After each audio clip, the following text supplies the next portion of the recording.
Good afternoon. ఎలా ఉన్నారు అందరూ? ప్రిపరేషన్ ఎలా అవుతుంది? All good? సో, స్టార్ట్ చేద్దాం. సో, ఎవరికైతే తెలీదో నా పేరు బుద్ధి అఖిల్. నేను యూపీఎస్‌సి, సీఎస్‌సి 2021లో ఆల్ ఇండియా ర్యాంక్ 566. ఈ ర్యాంక్ బేస్డ్‌గా నాకు Delhi, Andaman Nicobar police service allocate అయింది. ప్రెజెంట్‌లీ నేను ACP assistant commissioner of police under Delhi పోలీస్‌గా ట్రైనింగ్ వర్క్ చేస్తున్నాను. మనము టెలిగ్రామ్‌లో, యూట్యూబ్‌లో మెంటరింగ్ ఇస్తూ ఉంటాము. And there is a community, proper student community ఉంది. ఆ టెలిగ్రామ్ లింక్ మీకు డిస్క్రిప్షన్‌లో ఇచ్చేసాను. ప్లీజ్ చూడండి. ఓకే. ఇది యాక్చువల్లీ సిరీస్ చూసాం కదా, స్వయం కృషి. స్వయం కృషి ఏంటి అంటే ఓన్‌గా ప్రిపేర్ అయ్యేవాళ్ళు ఎట్లా ప్రిపేర్ అవ్వాలి వితౌట్ ఎనీ హెల్ప్. ఎవరైతే రూరల్ ఆస్పిరెంట్స్ ఉంటారో, ఎవరైతే కోచింగ్ అఫోర్డ్ చేయలేని వాళ్ళు ఉంటారో, ఎవరైతే మిస్ గైడెన్స్ వద్దు నాకు, నా అంతట నేనే ప్రిపేర్ అవుతా అన్న వాళ్ళు ఉంటారో, వాళ్ళు ఎలా ప్రిపేర్ అవ్వాలని, వాళ్ళు ప్రిపేర్ ఎలా అవ్వాలి, ఏం చేయాలి, ఏం చేయకూడదు అన్నదే ఈ స్వయం కృషి సిరీస్ ఉద్దేశం. స్వయం కృషి సిరీస్‌లో మేజర్ పార్ట్ ఏముంటదంటే, సిలబస్‌ని ఎక్స్‌ప్లెయిన్ చేస్తాము. సిలబస్‌ని ఎందుకు ఎక్స్‌ప్లెయిన్ చేయాలి? అసలు సిలబస్ ఎందుకు ఇంపార్టెంట్ అంటే, చాలా మంది కొట్టుకుంటారు, ఈ బుక్ నుంచి క్వెషన్స్ వచ్చినాయి, ఈ బుక్ నుంచి క్వెషన్స్ వచ్చినాయి, పర్టిక్యులర్ బుక్ నుంచి క్వెషన్స్ వచ్చినాయి. నా క్వెషన్స్ సిలబస్ నుంచి వస్తాయి ఎప్పుడైనా. సో, క్వెషన్స్ ఎక్కడి నుంచి వస్తాయి? సిలబస్ నుంచి వస్తాయి. మీరు ఏదైనా బుక్ చదవాలా, చదవొద్దా అని ఎట్లా డిసైడ్ అవ్వాలంటే, ఎనీ బుక్ తీసుకోండి. అట్లీస్ట్ ఒక 80% సిలబస్ కవర్ అయిందనుకోండి మంచిగా, ఆ బుక్ తీసేసుకోండి. ఎప్పుడు 100% సిలబస్ కోసం చూడకండి. 80% కవర్ అయితే చాలు, మీరు బుక్ తీసేసుకోండి. తర్వాత కొందరు అంటారు, సార్ తెలుగు అకాడమీ బుక్స్ అంటారు మీరు, చాలా లెంగ్తీ ఉన్నాయి, ఎలా చేయాలి అంటే, సింపుల్. బుక్ మొత్తం చదవాల్సిన పని లేదు. ఇక్కడ టాపిక్ తీసుకోండి. For example Jainism and Buddhism అనే టాపిక్ ఉంది కదా, ఈ టాపిక్ తీసుకోండి. తెలుగు అకాడమీ హిస్టరీ బుక్‌లోకి వెళ్ళేసి జైనిజం అండ్ బుద్ధిజం పైన టాపిక్స్ చదివేసేయండి. మిగతా అంతా చదవాల్సిన పని లేదు. ఓకేనా? So, syllabus is very important. ఎప్పుడైతే మీరు సిలబస్ స్పెసిఫిక్‌గా చదువుతారో, అప్పుడు మీ ప్రిపరేషన్ టైం ఏమైపోతది? తగ్గిపోతుంది. ఆటోమేటిక్‌గా మీకేం చేస్తారు? మీకు ఉన్న టైంలో ప్రిపేర్ అవ్వడం స్టార్ట్ చేస్తారు. ఎవరైతే వర్కింగ్ యాస్పిరెంట్స్ ఉన్నారో, ఎవరైతే హౌస్ వైఫ్స్ ఉన్నారో, వాళ్ళకి very, very important. Okay.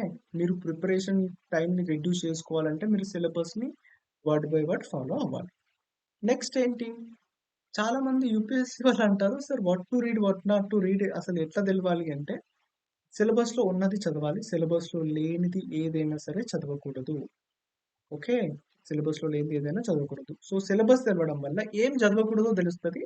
Once ఇది తెలిసిందంటే చాలు, ఒక 50% టైం మీరు సేవ్ చేసినట్లే. ఓకేనా? And most importantly syllabus plus previous year questions 2 important pillars అవుతాయి. మీరు ఏం చేసినా చేయకున్నా ఎగ్జామ్ సక్సెస్ అవుతారు. బట్ సిలబస్ చూడకుండా, ప్రీవియస్ ఇయర్ క్వెషన్ చూడకుండా మీరు సక్సెస్ అవ్వడం అంత ఈజీ కాదు. ఓకే. ఇఫ్ మీరు సిలబస్ చూడండి, ప్రీవియస్ ఇయర్ క్వెషన్ చూడండి, డెఫినెట్‌గా మీకు సక్సెస్ రేట్ అనేది ఇంప్రూవ్ అవుతది. డెఫినెట్‌గా సక్సెస్ అవుతారు అనట్లేదు. సక్సెస్ రేట్ ఇంప్రూవ్ అవుతది. ఓకే. ఇప్పుడు తెలుసుకున్నాం కదా, అసలు ఎందుకు చదవాలి సిలబస్? ఎందుకు చూడాలి అని. ఇప్పుడు సిలబస్‌లోకి వెళ్ళిపోదాం. సో, గ్రూప్ 1, టీఎస్‌పీఎస్‌సీ గ్రూప్ 1లో మెయిన్ సిలబసే ప్రిలిమ్స్ సిలబస్. ఎందుకంటే 90% సిలబస్ సేమ్ ఉంది. సో, ఇప్పుడు ప్రిలిమ్స్‌లో మనకి హిస్టరీ పోర్షన్ ఉంది కదా, అసలు పోర్షన్‌లో ఏం కవర్డ్ లేదంటే సింపుల్. ఇక్కడ మీకు ఏదైతే మెన్షన్ చేశారో ఇది కూడా మీకు ప్రిలిమ్స్ సిలబస్‌లో ఉన్నట్టే. సో, స్టార్ట్ చేద్దాం. ఫస్ట్ టాపిక్ ఏంటి? Early Indian civilisations. ఇండియాలో మొట్టమొదటి నాగరికతలు ఏంటి? ఇండస్ వ్యాలీ సివిలైజేషన్, హరప్పా నాగరికత, వేదిక్ కల్చర్. Vedic culture. ఈ 2 కల్చర్స్‌ని చదువుకోవాలి. ఎనీ బుక్ నుంచి చదవండి పర్లేదు. ఇండస్ ఇండస్ వ్యాలీ సివిలైజేషన్ పైన, వేదిక్ సివిలైజేషన్ పైన ఏం చదవాలి అంటే, ఫస్ట్ ఇండస్ వ్యాలీ సివిలైజేషన్ గురించి అందరికీ తెలిసిందే. దీంట్లో సీల్స్ ఉన్నాయి. తర్వాత ప్లేసెస్ వెరీ ఇంపార్టెంట్. సింధు నాగరికతలో మల్టిపుల్ టైమ్స్ ప్లేసెస్ గురించి అడుగుతారు. సో, మీరు ఇట్లా ఒక మ్యాప్ రెడీ చేసుకొని రఫ్‌గా ఇంపార్టెంట్ అన్ని మీరు చార్ట్ చేసి పెట్టుకోండి. మీకు ఇప్పుడు ఒక క్వెషన్, ఎక్కడ లోతల్ ఉంది? Lothal is an important city. So, Lothal ఎక్కడుంది? ఇక్కడుంది. ధోలావిర ఎక్కడుంది?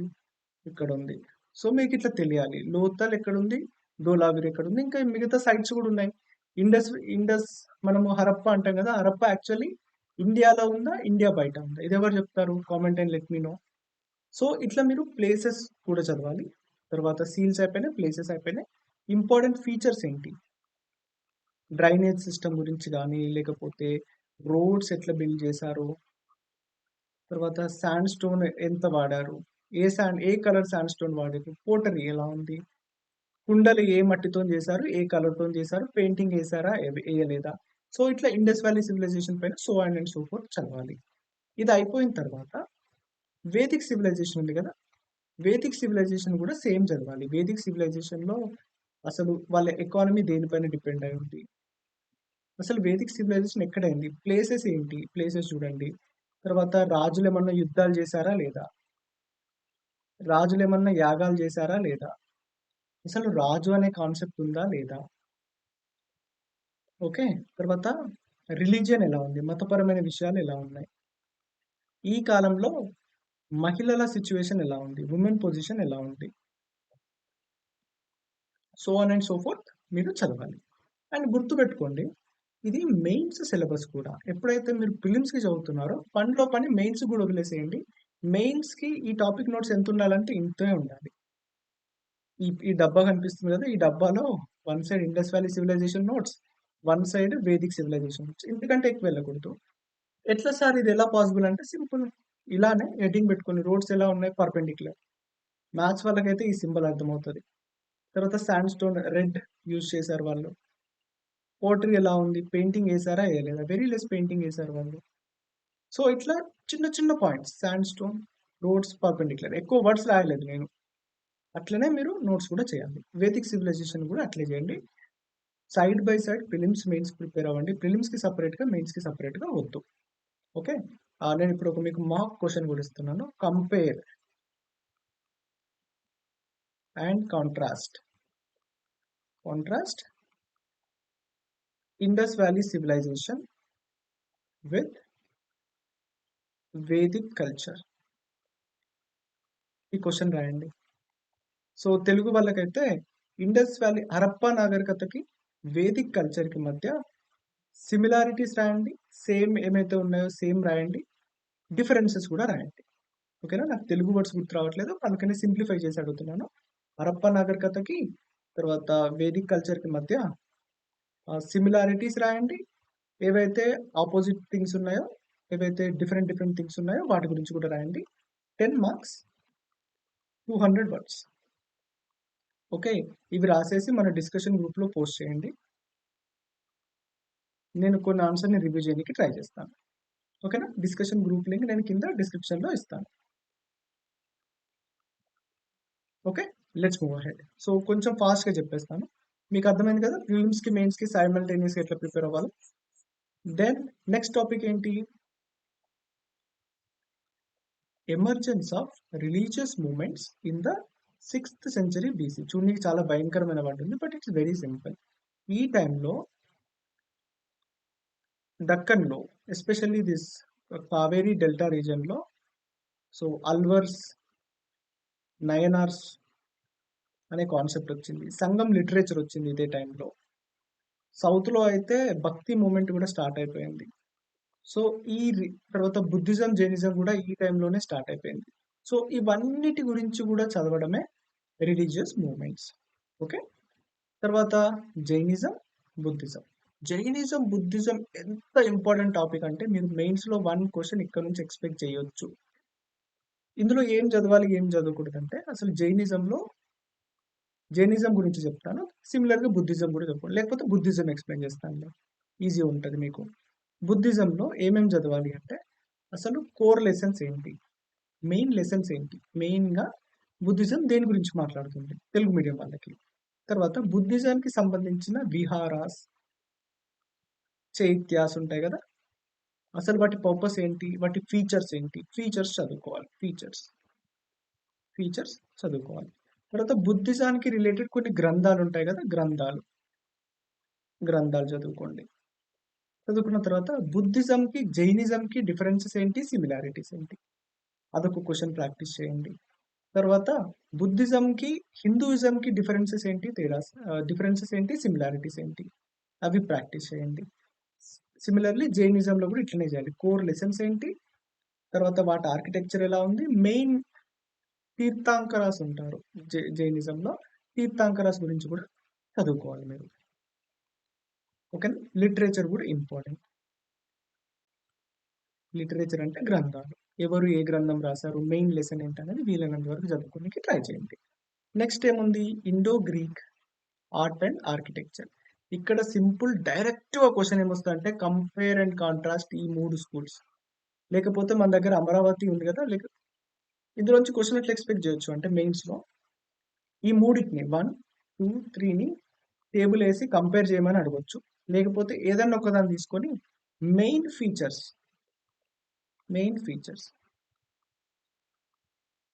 ఏవైతే ఏవైతే మెయిన్ థింగ్స్ ఉంటాయి కదా, వాటిని ఎక్స్ప్లెయిన్ చేయండి అని అడిగే ఛాన్స్ ఉంది. విశదీకరించండి, మథురా ఆర్కిటెక్చర్ గురించి విశదీకరించి రాయండి. 10 పాయింట్స్ రాయగలగాలి మనం, లేకపోతే 5-6 పాయింట్లు రాసి మిగతాది కంపేర్ చేసి రాయగలగాలి. సో మీరు ప్రిలిమ్స్కి ఎట్లా ప్రిపేర్ అవ్వాలి, దీన్ని క్వశ్చన్ ఎలా ఇస్తారంటే కింద ఇచ్చిన వాటిలో ఏ స్టేట్మెంట్ మథురా స్కూల్కి సంబంధించినది అని అడిగి 1, 2, 3, 4 ఇస్తారు. ఇది అమరావతి గురించి ఇస్తారు, ఇది అమరావతి గురించి ఇస్తారు, ఇది గాంధార గురించి ఇస్తారు, ఇది మథుర గురించి ఇస్తారు. సో దీన్ని టిక్ చేయాలి. సో మీకు ఫీచర్స్ తెలియాలి, అసలు ఎందుకు డెవలప్ అయింది, ఎవరు డెవలప్ చేశారు, బుద్ధ విగ్రహాలు ఎట్లా ఉండేవి, ఏ శాండ్ స్టోన్ యూజ్ చేశారు, ఏ కలర్ స్టోన్ యూజ్ చేశారు, ఎక్కడి నుంచి ఇన్ఫ్లుయెన్స్ అయ్యారు, ఇవన్నీ మీరు తెలుసుకోవాలి. క్లియర్ కదా. సో నెక్స్ట్ మూవ్ అవుదాం. Socio cultural conditions under Mauryas. ఒక నిమిషం క్లియర్ చేస్తాం. సో చూడండి, సోషల్ సామాజిక, కల్చరల్ కండిషన్స్, కళలు నైపుణ్యాలు అంటారు కదా, ఈ కల్చరల్ కండిషన్స్ అండర్ ఎవరెవరు కిందన చూడండి, మౌర్యన్, శాతవాహన్, ఇక్కడ మనం చేయకూడని ఒక మిస్టేక్స్ ఏంటంటే టూ మచ్ పొలిటికల్గా వెళ్ళకండి. టూ మచ్ పొలిటికల్ అంటే ఏ రాజు, యుద్ధం, ఇయర్, ఇవన్నీ బట్టి పట్టుకోకుండా కూర్చోకండి. మ్యాక్సిమం టు మ్యాక్సిమం ఏం చేయాలంటే సోషల్ కండిషన్స్, నిన్న చెప్పాను ఏపీ వాళ్ళకి, బట్ మీరు చూడలేదేమో, నేను చెప్తాను. సోషల్ కండిషన్స్ కింద ఏమేం చదవాలి అంటే ఫస్ట్ ఉమెన్ పొజిషన్ ఎలా ఉంది సమాజంలో, క్యాస్టిజం ఎలా ఉంది, తర్వాత ఇన్ఈక్వాలిటీస్ ఏమన్నా ఉన్నాయా అంటే పేదవాళ్ళకి, రిచ్ వాళ్ళని తెలుగులో ఏమంటారు, ధనికులకి, పేదవాళ్ళకి ధనికులకి మధ్య తేడా ఎక్కువ ఉందా తక్కువ ఉందా, తర్వాత ఇంకేమన్నా సోషల్లో ఆక్యుపేషన్స్ ఉంటాయి కదా, ఎవరెవరు ఏ ఏ వృత్తులు పాటించేవాళ్ళు, తర్వాత వర్ణ సిస్టమ్ ఎలా ఉంది. ఓకే, తర్వాత ఇందులోనే రిలీజియస్ కూడా వస్తుంది. రిలీజియస్ అంటే అందరూ పూజలు చేయడానికి అలౌడా, టెంపుల్ ఎంట్రీ ఉందా, టెంపుల్ ఎంట్రీ లేదా, తర్వాత ఎవరైతే దళితులు ఉంటారో వాళ్ళ కండిషన్ ఎలా ఉంది, ఇవన్నీ కూడా సోషల్లో వస్తాయి. కల్చరల్ కండిషన్స్ ఏంటి అంటే కల్చరల్లో మ్యూజిక్, పాటలు, డ్యాన్స్, నాట్యం, ఏ సిస్టమ్ ఫాలో అయ్యారు, మ్యూజిక్ ఏ సిస్టమ్ ఫాలో అయ్యేది, తర్వాత కల్చరల్లోనే ఏమొస్తాయి, పెయింటింగ్స్ వస్తాయి, తర్వాత తోలుబొమ్మలాట, పప్పెట్రీ, తర్వాత పోట్రీ, కుండలు ఎలా చేసేవాళ్ళు, దానిపైన పెయింటింగ్స్ ఏమైనా ఉన్నాయా లేవా, తర్వాత శిల్పాలు, స్కల్ప్చర్, తర్వాత టెంపుల్ ఆర్కిటెక్చర్, ఇవన్నీ కూడా నోట్ చేసుకోవాలి. ఇంకేమైనా మర్చిపోతే అది కూడా నోట్ చేసుకోండి, ఈ టైంలో నాకు ఇవే గుర్తొస్తున్నాయి. సో ఇవన్నీ కల్చరల్ కండిషన్స్ కింద వస్తాయి. సో ఏం చేయాలి, ఫస్ట్ మీరు ఈ social conditions, cultural conditions of Mauryan చదవాలి, తర్వాత social condition, cultural conditions of Satavahanas చదవాలి, తర్వాత social conditions, cultural conditions of Guptas చదవాలి. ఓకేనా, ఇవి ఈ మూడు రాజ్యాలే ఫాలో అయ్యండి. ఎవరైతే మీరు మెయిన్స్ నోట్స్ చేస్తున్నప్పుడు ఈ ప్యాటర్న్ లో చేయడానికి ట్రై చేయండి. పైన హెడ్డింగ్ ఏంటి, మౌర్యన్ అని పెట్టేసి సోషియో కల్చరల్ కండిషన్స్ అనేది కదా, ఈ పాయింట్ పైన 1, 2, 3, 4, 5 1, 2, 3, 4, 5, 6, 7, సో 7 + 5 12 పాయింట్స్ వచ్చేస్తాయి మీకు. మీరు మెయిన్స్ ఎగ్జామ్లో ఎన్ని రాయాలి, 10 మార్కుల క్వశ్చన్ రాయాలి. అంటే 12 నుంచి 15 పాయింట్లు రాయాలి. మీకు ఇక్కడ 12 పాయింట్లు వచ్చినాయి. అండ్ వన్ మోర్ టిప్ చెప్తాను. మెయిన్స్‌లో సక్సెస్ అవ్వాలంటే ఎక్కువ తెలవాల్సిన పని లేదు. No need to know everything. Everything. But key ఏంటి అంటే మీకు తెలిసిన పాయింట్స్‌ని ప్రాపర్‌గా అరేంజ్ చేసి రాయగలగాలి అంతే. ప్రాపర్‌గా అరేంజ్ చేసి రాయాలి. సో మీరు ఇట్లా నోట్స్ చేసుకొని ట్రై చేయండి. 1 పేజ్ నోట్ మౌర్యన్. మౌర్యన్ అయిపోగానే తర్వాత శాతవాహనస్ అయిపోగానే గుప్తాస్. సో ప్రిలిమ్స్‌లో క్వెషన్స్ ఎలా వస్తాయో చూడండి. మౌర్యన్ టైంలో ఒక స్టేట్మెంట్ ఇస్తారు. మౌర్యన్ టైంలో క్యాస్ట్ ఇన్‌ఈక్వాలిటీ లేదు. True or false? తర్వాత మౌర్యన్ టైంలో వేదిక్ కల్చర్ కంటే వుమెన్ పొజిషన్ బెటర్ ఉంది. True or false? స్టేట్మెంట్లో ఇస్తారు. Which of the following is not true related to Mauryan times అని ఇచ్చేసి 1, 2, 3, 4 అని ఇస్తారు. బట్ స్టేట్మెంట్లు ఇలా అడిగే ఛాన్స్ ఉంది. గుప్తా టైంలో బుద్ధిజం అనేది డిక్లైన్ అయింది. ఎందుకంటే వాళ్ళు క్వశ్చన్ ఇలా ఇస్తారు. గుప్తా టైంలో అసెర్షన్ ఏంటి? బుద్ధిజం డిక్లైన్ అయింది. రీజన్ ఏంటి? గుప్తా కింగ్స్, గుప్తా రాజులు బుద్ధిజంని ఫేవర్ చేయలేదు.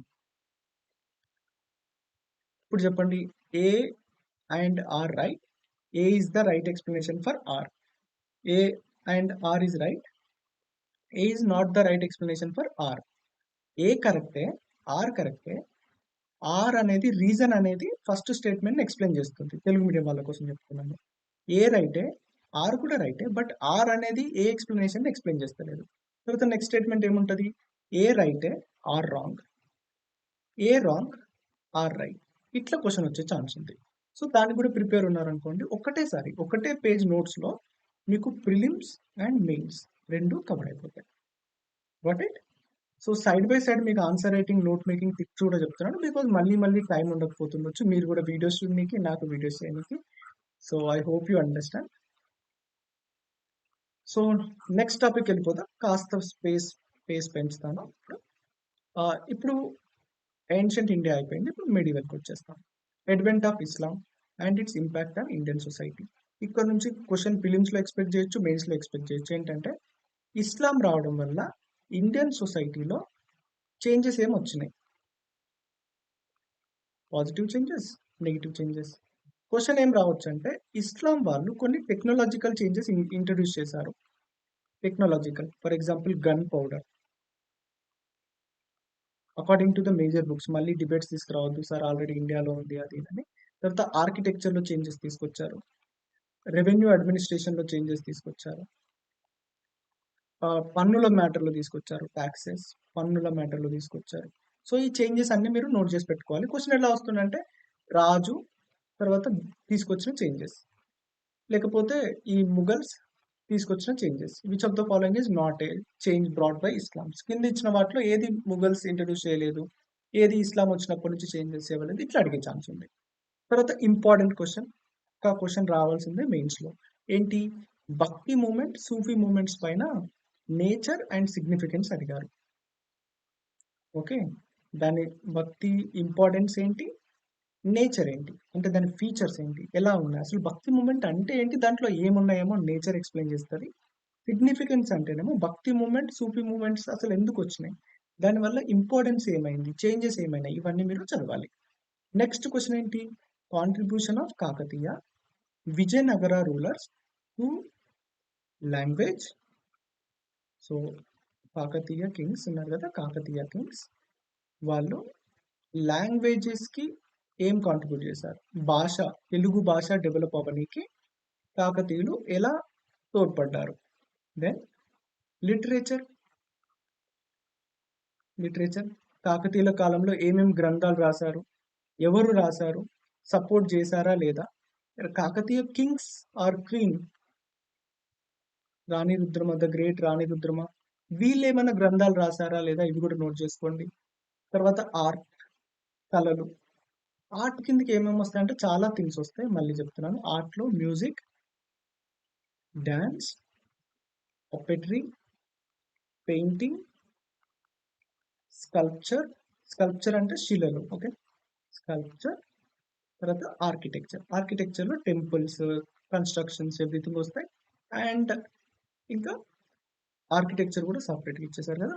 ఓకే, ఆర్కిటెక్చర్ ఇచ్చేసారు. ఇప్పుడు మీరు గ్రూప్ 1 ప్రిలిమ్స్ ఆల్రెడీ రాసి ఉంటే మీరు ఆల్రెడీ కొన్ని నోటీస్ చేస్తారు క్వశ్చన్స్ ఎక్కడి నుంచి వచ్చినాయి అనేది. సెకండ్ టైం అయినా గ్రూప్ 2లో క్వశ్చన్స్ ఇక్కడ నుంచి కనబడ్డాయి కదా, ఏమేమి గ్రంథాలు ఎవరు రాశారు అది ఇది అని. సో క్వశ్చన్ ఇక్కడ నుంచి వచ్చింది, సిలబస్ నుంచే క్వశ్చన్ వచ్చింది, లిటరేచర్ నుంచి క్వశ్చన్ వచ్చింది. తర్వాత ఆర్కిటెక్చర్ పైన కూడా క్వశ్చన్ వచ్చింది, కాకతీయుల కాలంలో ఇక్కడ కోటల గురించి. నెక్స్ట్ క్వశ్చన్ ఎక్కడి నుంచి రావచ్చు, ఆర్ట్ గురించి రావచ్చు, మ్యూజిక్, డాన్స్, పేరిని నృత్యం గురించి, లాంగ్వేజెస్ గురించి, రైట్. దీనిపైన క్వశ్చన్స్ ఎక్స్పెక్ట్ చేయొచ్చు. సో ఇప్పుడు నోటీస్ చేస్తున్నారు సిలబస్ నుంచి క్వశ్చన్స్ ఎలా వస్తాయని. Then next Delhi sultanates, Mughals. ఈ రెండింటి కింగ్డమ్స్ లో గురించి ఏమేమి చదవాలంటే అగైన్ సింపుల్, లాంగ్వేజ్, భాష, ఉర్దూ భాష, హిందీ భాష డెవలప్ కి వాళ్ళు ఎట్లా హెల్ప్ చేశారు, లిటరేచర్. ఇక్కడ నుంచి క్వశ్చన్ వెరీ ఇంపార్టెంట్, ఎందుకంటే ముఘల్స్ టైంలో especially literature is very important. And even sultanate times లో కూడా లిటరేచర్ అంటే గ్రంథాలు. ఇది రెండు రకాలు ఉన్నాయి. ఒకటేమో ఇండిపెండెంట్ గా, ఒకటేమో కింగ్ సైడ్ నుంచి అంటే అక్బర్ వేరే వేరే బుక్కులు రాపించిండు, జహంగీర్ వేరే బుక్కులు రాపించిండు, డిఫరెంట్ రాజులు డిఫరెంట్ బుక్కులు రాపించిండు. ఇప్పుడు మీకు ఒక క్వశ్చన్, అక్బర్ టైంలో 3 మేజర్ బుక్స్ రాశారు అక్బర్ అడ్మినిస్ట్రేషన్ పైన. ఓకే, అక్బర్ పరిపాలన పైన 3 మేజర్ బుక్లు రాశారు, అక్బరే రాపించిండు. ఆ 3 బుక్ల పేర్లేంటి, ఇది మీరు అసైన్మెంట్ కామెంట్ సెక్షన్ లో చేయాలి. తర్వాత ఇండిపెండెంట్ ఏముంది, ఇండిపెండెంట్ లో ట్రావెలర్స్ ఉన్నారు కదా, బయట నుంచి వచ్చిన వాళ్ళు కూడా కొన్ని రాశారు, ఫాహియాన్. ఓకే, తర్వాత ఇంకా డిఫరెంట్ ఆమీర్ ఖుస్రు, వీళ్ళందరూ రాశారు. సో మళ్ళీ ఇంకొక క్వశ్చన్ ఏంటంటే ముఘల్ కాలంలో ఇండియాకు వచ్చిన ఫారినర్స్ ఎవరు, వాళ్ళు రాసిన గ్రంథాలు ఏంటి, ఇది కూడా కామెంట్ చేయండి, లేకపోతే క్వశ్చన్ వచ్చే ఛాన్స్ ఉంది. Which of the following is not a literature written by some అని. ఇక్కడ దెన్ ఇది అయిపోయింది. ఆర్ట్, ముఘల్ టైంలో ఆర్ట్ గురించి, ఆర్కిటెక్చర్ గురించి, ఏమేం కట్టిర్రు, ఏమేం బిల్డింగ్స్ కట్టిర్రు, ఏ కలర్ శాండ్ స్టోన్ యూజ్ చేసిర్రు, ఇప్పుడు తాజ్ మహల్ ఏ స్టోన్ తో కట్టిర్రు, లేకపోతే జమా మసీద్ ఏ స్టోన్ తో కట్టిర్రు, ఇవి ఇంపార్టెంట్. తర్వాత ఫైన్ ఆర్ట్స్ లో అగైన్ మళ్ళీ అదే వస్తుంది. ఫైన్ ఆర్ట్స్ లో పెయింటింగ్ ఈజ్ ఇంపార్టెంట్. మొఘల్ టైంలో ఒక మేజర్ పెయింటింగ్ వచ్చింది ఏంటంటే మినియేచర్ పెయింటింగ్. దీన్ని తెలుగులో ఏమంటారో తెలిస్తే నాకు చెప్పండి. మినియేచర్ పెయింటింగ్ అంటే ఇంతే చిన్న సైజులో ఏదైతే మన ఈ బాక్స్ ఉందో ఈ బాక్స్ సైజ్ లో ఒక పెయింటింగ్ వేసేవాళ్ళు. దాన్ని మనం కూడా అడాప్ట్ చేసుకుని కాన్స్టిట్యూషన్ ఆఫ్ ఇండియాలో, ఇఫ్ యూ డోంట్ నో. తర్వాత మాన్యుమెంట్స్ గురించి ఆర్కిటెక్చర్ లో డిస్కస్ చేసాం. తర్వాత చూడండి, ఇక్కడ నేను ఒక మెయిన్స్ క్వశ్చన్ ఎక్స్పెక్ట్ చేస్తున్నాను. Emergence of composite culture in Deccan and India. మీకు తెలిసే ఉంటది, తెలంగాణను ఏమంటారంటే north of the south and south of the north. Telangana ఇక్కడ ఉంటుంది కదా, north of the south of the north అంటారు. ఎందుకు రీజన్స్ మీరు థింక్ చేస్తే నాకు చెప్పండి. ఎవరైతే రైట్ థింక్ చేస్తారో I call their name out and appreciate. ఓకేనా? సో అసలు ఎందుకు కాంపోజిట్ కల్చర్ డెవలప్ అయింది ఇండియా, డెక్కన్ లో అండ్ ఇండియాలో కూడా. ఓకే, ఇండియాలో కూడా composite culture. Actually Indian culture ని మెల్టింగ్ పాట్ అంటారు. మెల్టింగ్ పాట్ కాదు, సలాడ్ బౌల్ మోడల్ అంటారు. డిఫరెంట్ కల్చర్స్ టుగెదర్ ఎగ్జిస్ట్ అయితే అండ్ అన్ని కలిసి ఒక డిఫరెంట్ టేస్ట్ ఇస్తాయి. వెరస్ అమెరికన్ కల్చర్ ఏమో మెల్టింగ్ పాట్ కల్చర్ అంటారు, ఎందుకంటే కల్చర్స్ అన్ని అక్కడ మెల్ట్ అయిపోతాయి. ఓకే, సో ఇక్కడ వరకు డిస్కస్ చేద్దాం, మిగతాది నెక్స్ట్ లెక్చర్ లో డిస్కస్ చేద్దాం. Establishment of British కాలోనియల్ rule in India. ఇది ఏం చదవాలి అని కన్ఫ్యూజ్ అవ్వకుండా పక్కనే టీఎస్పీఎస్సీ మనకి సింప్లిఫై చేసింది, ఇక్కడ నుంచి ఇక్కడ వరకు అదే. సో దీంట్లో ఏం చదవాలంటే కార్నెటిక్ వార్స్. ఇందులో ఏ వార్ చదివినా కూడా గుర్తుపెట్టుకోండి, అందరు ఏం చేస్తారంటే వై మర్చిపోతారు. చాలా మంది ఏం చేస్తారు, ఇయర్ గుర్తుపెట్టుకుంటారు, కింగ్స్ గుర్తుపెట్టుకుంటారు, తర్వాత ఇంకా దాని అవుట్కమ్ ఏమో గుర్తుపెట్టుకుంటారు, బట్ వై మర్చిపోతారు. ఈ వైలో కూడా చాలా మంది సింగిల్ లైన్ గుర్తుపెట్టుకుంటారు. బట్ ఏ యుద్ధమైనా సరే సింగిల్ ఫ్యాక్టర్ వల్ల అవ్వదు. Social, economic, political, outside factors. బ్రిటిష్‌కి, ఫ్రెంచ్‌కి ఐ థింక్ 7 ఇయర్స్ వార్ అయింది. 7 ఇయర్స్ వార్ అయినందుకు ఇండియాలో వాళ్ళు కొట్టుకున్నారు. బ్రిటిష్‌కి, ఫ్రెంచ్‌కి నార్త్ అమెరికాలో వార్ అయింది. ఇక్కడ వాళ్ళు సెటిల్ చేసుకున్నారు. ఇట్లా డిఫరెంట్ అవుట్ సైడ్ ఫ్యాక్టర్స్ వల్ల కూడా బ్రిటిష్ వాళ్ళ పాలసీస్, ఎవరైతే యూరోపియన్స్ వాళ్ళ పాలసీస్ ఉన్నారో ఇండియాలో ఎఫెక్ట్ అయినాయి. అవి కూడా మీరు నోట్ చేసుకోవాలి వై ఫ్యాక్టర్‌లో. ఓకే. తర్వాత కార్నాటిక్ వార్స్ ఎప్పుడైనా, ఏమైనా, ఎన్నైనా you know better than me. Battle of Plassey ఎందుకయింది, ఏమైంది, ఎలా అయింది. ఆంగ్లో మైసూర్ వార్ ఎన్ని అయినాయి, మైసూర్ వార్ ఎందుకు అయింది, రిజల్ట్ ఏంటి, ఎవరు సపోర్ట్ చేశారు బ్రిటిష్‌కి, ఎవరు సపోర్ట్ చేయలేదు. Anglo Maratha war same, Anglo Sikh wars. ఈ అన్ని వార్స్ గురించి ప్రాపర్‌గా టేబుల్ ప్రిపేర్ చేసి పెట్టుకోండి బేసిక్‌గా. So Anglo Maratha war, first war, second war, third war, I think fourth కూడా అయింది. Fourth war. వార్ ఏంటి, అవుట్‌కమ్ ఏంటి, తర్వాత ఏమైనా ట్రీటీ చేసుకున్నారా, బస్. దీని అవుట్‌కమ్ ఏంటి, ట్రీటీ చేసుకున్నారా, మీరు స్టార్టింగ్‌లో వై అని కూడా రాస్తే సరిపోతది. ఓకేనా. ట్రీటీ అంటే ఒప్పందం తెలుగు మీడియం వాళ్ళకి. సో రేపు లెక్చర్‌లో ల్యాండ్ రెవెన్యూ సెటిల్మెంట్ నుంచి ఇంకా కింద వరకు ఫినిష్ చేద్దాం. సో ఇప్పటి వరకు అయితే ఇక్కడ వరకు చూడండి. అండ్ ఫ్రీక్వెంట్‌గా లెక్చర్ వింటూ ఉండండి. ఎందుకంటే మిమ్మల్ని ఒక రైట్ డైరెక్షన్‌లో చూపిస్తది. మీరు ఈ డైరెక్షన్‌లో వెళ్ళాలి, ఇక్కడ ఈ టర్న్ తీసుకోవాలి, ఇక్కడ ఈ టర్న్ తీసుకోవాలి, ఇక్కడ ఈ టర్న్ తీసుకోవాలని చూపెట్టేదే సిలబస్. సో సిలబస్‌ని మళ్ళీ మళ్ళీ చూస్తూ ఉండండి, వింటూ ఉండండి. డెఫినెట్‌గా మీరు ఒక రైట్ డైరెక్షన్‌లో పోతారు. మీ ప్రిపరేషన్ ఈజీ అవుతది. సో ఐ వుడ్ సే ఈ థర్డ్ పాయింట్‌కి మీరు స్పెక్ట్రమ్ చదువుకోవచ్చు ఇంగ్లీష్ మీడియం వాళ్ళైతే. తెలుగు మీడియం వాళ్ళకైతే తెలుగు అకాడమీ బుక్ ఉంది. భారతదేశ స్వాతంత్రోద్యమ చరిత్ర అని. ఆ బుక్ తీసుకోండి. ఇక్కడ షార్ట్ కట్స్‌కి వెళ్ళకండి. మంచి బుక్కులు చదవండి. రీసెంట్‌గా ఏపీపీఎస్సీ గ్రూప్ 1, గ్రూప్ 2 అయింది కదా! అక్కడ వాళ్ళకి డైరెక్ట్‌గా సుక్కలు చూపెట్టారు. ఇంకా టీఎస్పీఎస్సీ వెయిట్ అండ్ వాచ్ మోడ్‌లో ఉంది. ఈజీ ప్రిలిమ్స్ ఇస్తుంది. బట్ ఏపీ వాళ్ళకి మాత్రం స్టాండర్డ్ బుక్స్ చదవని వాళ్ళకి, కానీ వాళ్ళు కట్ ఆఫ్ 150కి 30, 20 డిస్కస్ చేస్తున్నారు. అర్థం చేసుకోండి ఎంత రాంగ్ డైరెక్షన్‌లో చదివారు. అండ్ పేపర్ కూడా డిఫికల్ట్ ఉంది. సో మనం కూడా అట్లాంటి పేపర్‌కి రెడీ ఉండాలి. మంచి బుక్స్ చదవండి. కాన్సెప్చువల్ క్లారిటీతో చదవండి. డెఫినిట్‌గా మీరు సక్సెస్ అయ్యే ఛాన్స్ ఇంప్రూవ్ అవుతది. Okay. And as it is ఈ కామెంట్ బాక్స్ మన కోసమే. మీ ఫీడ్‌బ్యాక్ పాజిటివ్ అయినా, నెగెటివ్ అయినా happy to take. If negative అయితే కన్‌స్ట్రక్టివ్ ఫీడ్‌బ్యాక్ ఇవ్వండి. That would be good. If positive అయినా కూడా కన్‌స్ట్రక్టివ్ ఫీడ్‌బ్యాక్ ఇస్తే నేను మంచిగా తీసుకుంటాను. అండ్ తర్వాత ఏమైనా డౌట్స్ ఉంటే కూడా అడగండి. తర్వాత నెక్స్ట్ లెక్చర్ కూడా వెరీ సూన్ అప్లోడ్ చేస్తాను. దాంట్లో ఏమైనా చేంజెస్ కావాలంటే కూడా అడగండి. ఓకేనా. Until then see you soon.